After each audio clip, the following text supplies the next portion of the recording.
All parties Hurriyat conference has said that India cannot keep its illegal occupation over Kashmir for long, and the day is not far away when the occupied territory will be freed from its yoke. According to Kashmir Media Service, APSC spokesman Advocate Abdul Rashid Minhas, in a statement in Srinagar, condemned the continued illegal detention of the Hurriyat leadership, youths and activists languishing in jails of India and the occupied territory.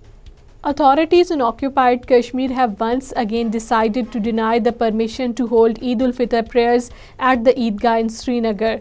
According to Kashmir Media Service, the BJP leader and the occupied Kashmir Waqf Board chairperson Daraksha Andrabi, talking to the media men in Srinagar, said this year the Namaz-e-Eid will not be offered at the Eidgah Srinagar.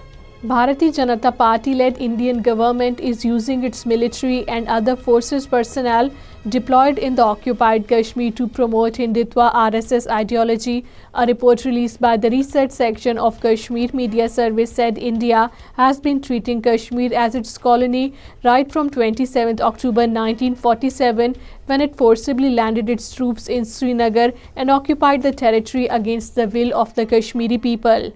Kashmir Valley has witnessed an alarming surge in the drowning incidents over the past 14 months, raising the concerns and an urgent recent preventive measures to curb such tragedies in the occupied Kashmir. According to Kashmir Media Service, the data assessed from the Disaster Response Force Department reveals a total of the 49 drowning incidents being reported in the Kashmir Valley from January 2023 to March 2024.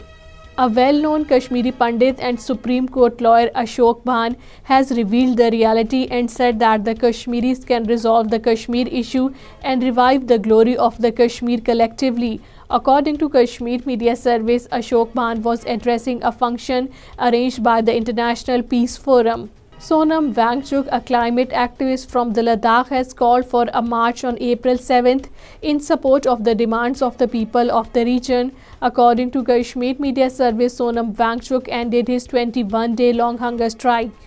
Transporters in the Jammu staged a demonstration against the occupied Kashmir administration for what they termed illegally operating e-buses in the city and thereby badly affecting their livelihood. According to Kashmir Media Service, they raised the slogans against what they called illegal move by the authorities.